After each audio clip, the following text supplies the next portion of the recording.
오늘은 내가 부모님에게 어떤 마음 가지고 살아가는가를 생각해 보고 싶은 거예요. 그 중에 우리 65세 이상 되신 어르신들은 공통점이 몇 가지가 있는데 그 중에 하나가 뭐냐 하면은 몸이 아픈 곳이 생겨난다는 거예요. 이제 65세 이상이 되면은 여기저기서 몸에 이상의 징후가 나타날 거예요. 걸음이 불편해진다든지, 눈이 침침해진다든지, 기운이 없다든지, 여러 가지 우리 건강에 신호가 오기 시작하는 이걸 우리가 받아들여야 되는 거예요. 그리고 또 나이 드신 분에게 두 번째 찾아오는 게 뭐냐면 외로움이에요. 왠지 젊은 시절에 왕성하게 활동하고 또 다닐 때하고 달라서 이제는 은퇴하고 여러 가지 상황 속에서 외로움이 많이 찾아올 수밖에 없다는 것을 우리 자녀들이 그걸 인식을 하고 부모님 곁으로 다가가야 되는 거예요. 또 하나는 용돈이 부족한데 그 용돈을 어디 가서 달라고 할 데가 없는 거예요. 실제로 돈은 필요해요. 그런데 돈 달라 소리 못하는 게 부모가 되어 보니까 자식들에게 돈 달라 소리 잘 못해요. 주면 고맙지요. 근데 준 것조차도 어떤 분의 글에 보니까 자식이 주는 용돈 모았더니 탈탈 털어서 손자 운동화 사주고 나니까 지갑이 비더라는 얘기예요.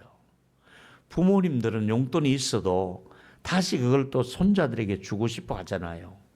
근데 그나마 손자들에게 줄 수 있는 용돈마저도 다 틀리고 또 이게 지갑이 비고 나면 부모님들이 주머니에 현금이 없으면 어딘지 모르게 더 기운이 없을 수밖에 없는 게 부모이거든요. 그래서 오늘은 이런저런 얘기를 하면서 우리가 계명이 있잖아. 우리에게 주어진 계명, 영구불변의 계명이 있어요. 구약이든 신약이든 영원히 지켜야 될 계명이 있는데 그 10계명 중에 5계명이 부모님에게 소홀하지 말라는 계명이거든요. 그게 첫 번째 계명이기도 하지요. 보실까요? 출애굽기 20장 12절에 보니까 성경은 분명히 이 시대뿐만 아니라 이 글을 기록할 때부터 앞으로 오고 오는 세대까지 부모는 공경의 대상이에요. 그렇게 하면 어떻게 됩니까? 내 하나님 여호와가 네가 준 땅에서 생명이 길리라. 또 다른 성경에 보면 잘되고 장수하리라. 결국은 생명이 길고 잘되는 길은 부모님과의 관계가 내가 어떠한가에 달라서 이것은 잘 되느냐 안 되느냐 하고 연결이 되어 있는 거예요. 왜 이 시대가 걱정스러운 세대냐고요? 갈수록 부모님이 존경을 못 받는 시대가 되어가는 거예요. 갈수록 사람들이 변해가는 거예요. 자, 오늘은 내가 어떤 사람으로 내가 살아가는지 나를 한번 돌아봤으면 좋겠어요.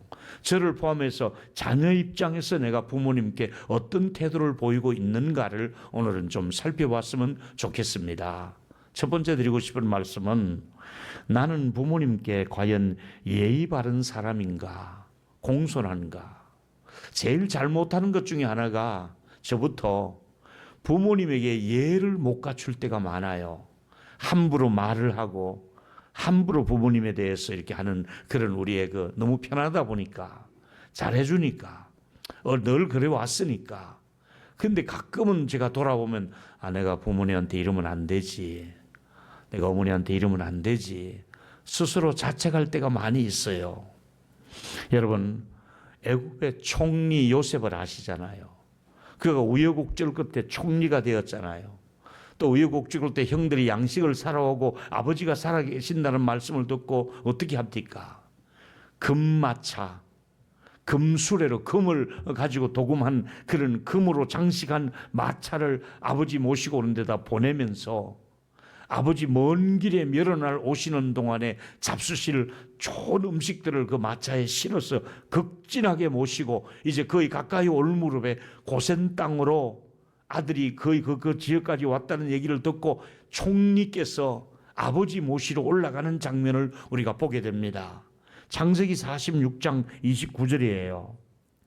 요셉이 그의 수레를 갖추고 고센 땅에 올라가서 어떻게 합니까? 그 아버지 이스라엘을 맞으며 아버지를 맞이하는데 아주 정중하게 그것도 아버지를 끌어안고 울면서 그동안 오랜 세월을 아버님과 떨어져 있으면서 나누지 못한 정을 풀면서 그 아버지를 극진히 모시고 그 형제들까지 잘 모시고 조카들까지 잘 모셔서 애굽은 정말 그 애굽에 사는 동안에, 요셉이 사는 동안에 큰 효자 요셉을 우리가 볼 수가 있잖아요. 그 장례식에 보면 얼마나 많은 사람들이 그 뒤를 이어가면서 눈물을 흘리며 그런 그 모습을 우리가 볼 수 있잖아요. 거기다가 또 한 사람 더 소개하고 싶은 것은, 여러분 아신 대로 다윗의 아내 밧세바는 그렇게 자랑스러운 엄마는 아니었잖아요.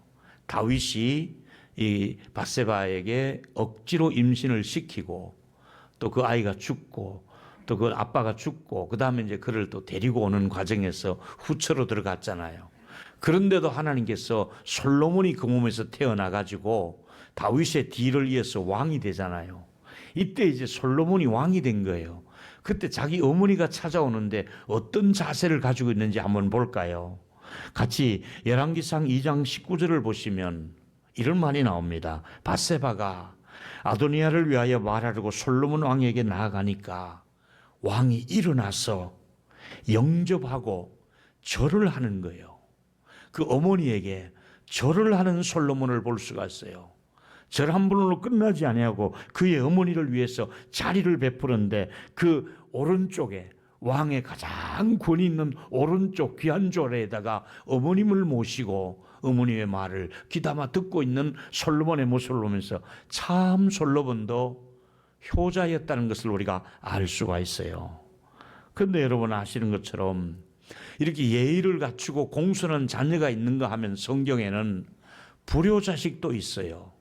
같은 시대에 이 솔로몬의 형인 불효자식 하나 소개할까요? 그는 바로 압살롬이라는 놈이에요.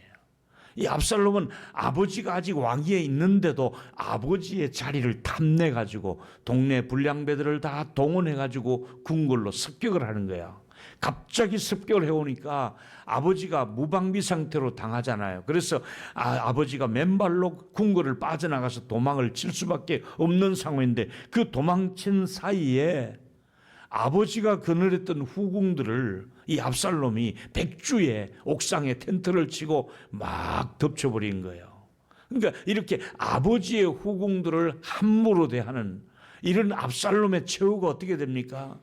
역전돼 가지고 다윗이 나중에 궁으로 황궁해서 들어올 때에 쫓겨 도망가다가 결국은 압살롬은 나무가지에 머리채가 걸리고 내려오지도 못하고 노새는 빠져나가고 거기서 나무가지에 걸려있는 채로 창으로가 찔려서 죽여버리잖아요.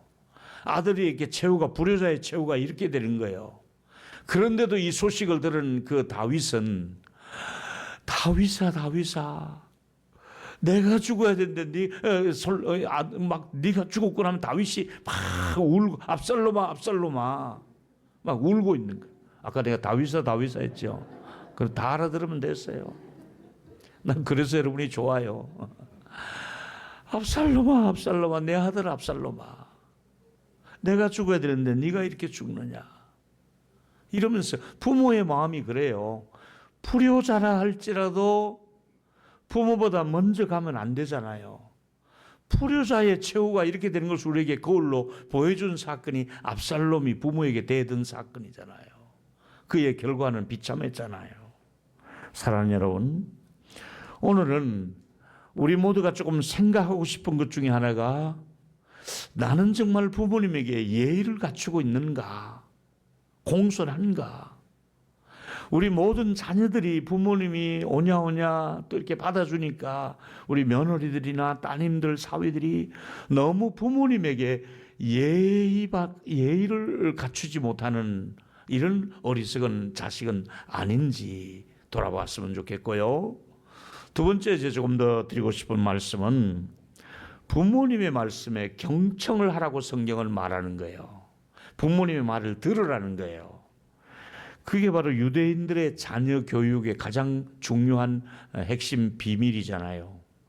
어째서 유대인들은 잘 될까? 어째서 유대인 자녀들은 탈선하지 않을까? 어째서 유대인들은 저렇게 축복을 받고 살까? 그 비결이 지난주에 설교했잖아요. 신명기 6장 7절이라 그랬잖아요.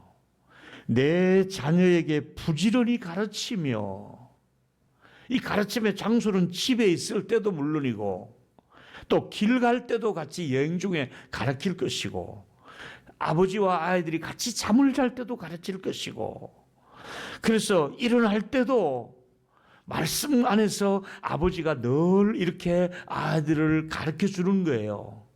이것이 유대인의 비밀이에요. 쉐마 이스라엘, 들으라. 아버지 어머니 말을 들으라. 할머니 할아버지 말을 들으라. 들으면서 교육이 되거든요. 근데 요즘 애들은 어떻습니까? 안 듣는 게 문제인 거예요.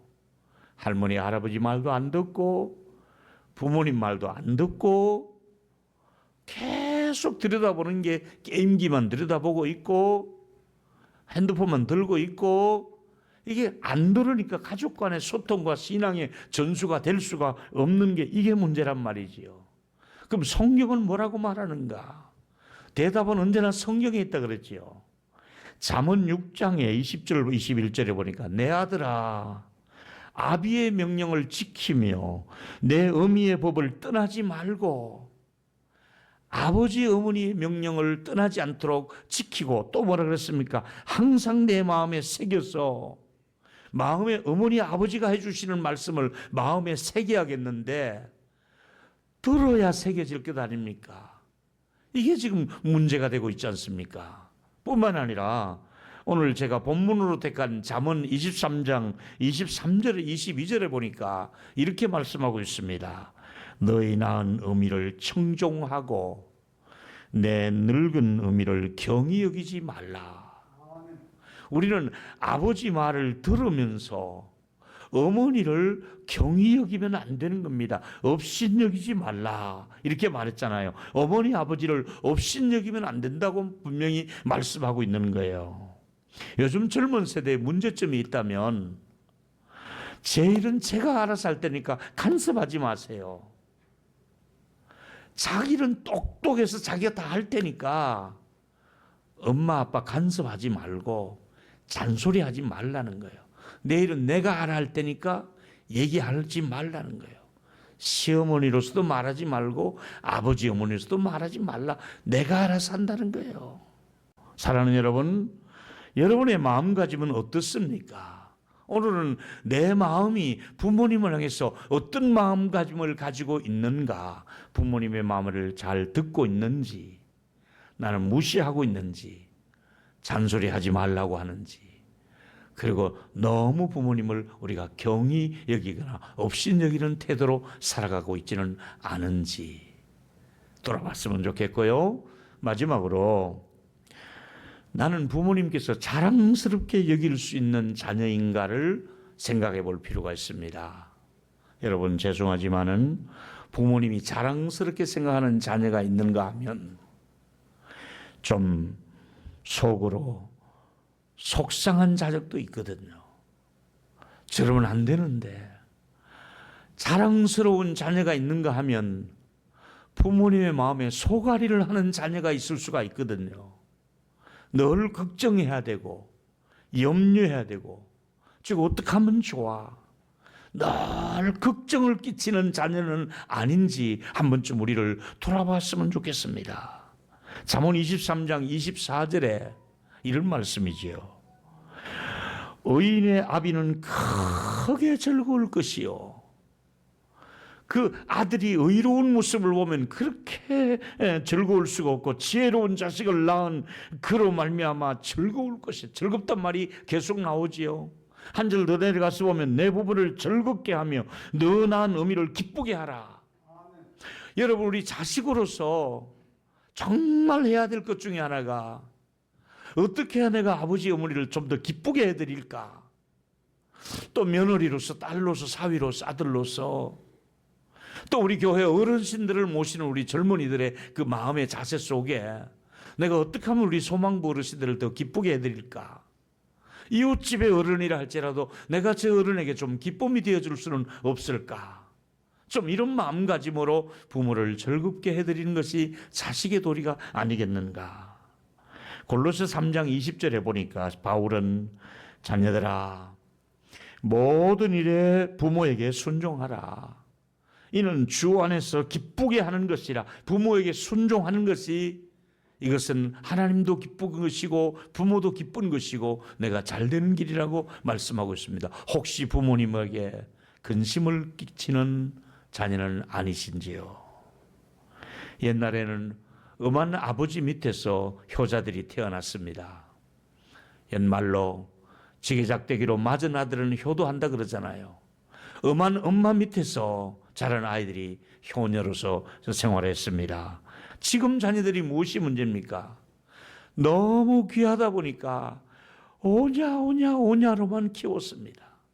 어려서부터 지금까지 오냐만, 대학을 가도 오냐만, 군대를 갔다 와도 오냐만 키우다 보니까 따끔하게 교육하지 못한 것이 아이들을 방종케 하고 버릇없는 아이가 되고 말았고, 부모와 자식 간의 교제가 단절되는 이런 상황이 이르렀지 않습니까? 밖에 드러나지는 않지만은 가족 간의 불화가 있는 가정들이 꽤 있는 걸로 압니다. 우리는 부모의 입장에서 생각해 보면 형제들끼리 화목하게 지내는 것 또한 효도 중에 효도인 것을 잊어서는 안 됩니다. 사랑하는 여러분, 난 여러분의 형편을 다 알지 못하겠습니다만은 각 가정사가 있습니다. 바라기는 자녀들끼리 화목하게 지내지 않으면 누구의 마음이 아프겠습니까? 당사자는 물론이지만 부모님의 마음이 아무리 잘 살아도, 아무리 많이 배웠어도 형제간끼리 서로 우애 있게 지내지 않으면, 제가 모든 장례식에 가서 하는 얘기잖아요. 형제끼리 우애하는 것이 부모님께 효도하는 길이다. 사랑하는 여러분, 우리는 서로 미워하는 형제가 있다면 그건 부모에게 큰 누를 끼치는 거고 부모에게 불효하게 되는 것이잖아요. 여러분 아신 대로 가인이 동생 아벨을 죽여버리잖아요. 그때 이 아담 하와의 마음은 얼마나 아팠을까요? 형제간의 불효파음은 이미 성경에 여러 창세기 때부터 있었던 일이에요. 형제들이 그렇게 화목하지 않는 모습을 보는 거예요. 저도 여러분 이제 아이들 다 결혼시켜서 이렇게 지내보니까 저희들끼리 작은 것 하나가도 나누고 자주 모이고 또 이렇게 같이 모이고 이렇게 화목하게 지내는 것이 그렇게 부모로서 아름다울 수가 없고 흐뭇할 수가 없는 거예요. 혹시 난 여러분 잘 모르겠습니다만은 이 어버이 주일을 맞이하면서 부모님과의 관계도 물론이지만은 혹시 형제들끼리 집안에서 불편하게 계시다면 이제 좀 세월을 주시면서 계속해서 여러분들 같이 좀 화목하게 지냈으면 좋겠습니다. 바라기는 여러분들에게 형제끼리 불화하는 그 속에 아버지 엄마가 마음 아파하고 있다는 것을 잊어서는 안 되는 것이지요. 특별히 성경은 화목과 사랑을 강조하고 있잖아요. 보실까요? 잠언 15장 17절에 보니까 갈비를 못 먹어도 괜찮아요. 채소를 먹는 한이 있더라도 서로 미워하면서 살찐 소를 먹으면 못하냐. 화목하게 지내면서도 이렇게 서로가 이렇게 정말 된장찌개 하나라도 끓여 먹으면서도 화목한 것이 좋지 않느냐. 또 하나 보니까 잠언 17장 1절에 마른 떡 하나밖에 없어요. 집에 먹을 게 없다는 얘기, 가난해요.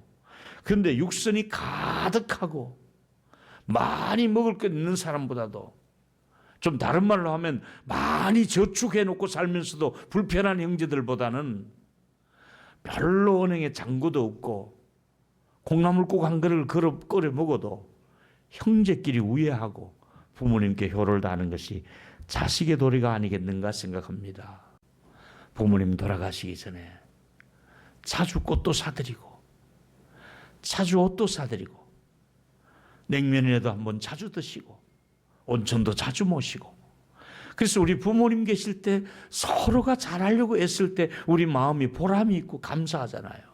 여러분의 모든 가정에 어머니 아버지 계신 분들에게 더 효의 효를 이어가시고, 또 돌아가신 분은 형제끼리 화목하시고, 동네 교회 안에서 우리 소망부 어르신들에게도 잘 하셔서 대를 이어가는 우리 교회와 가정이 되시기를 축복하겠습니다.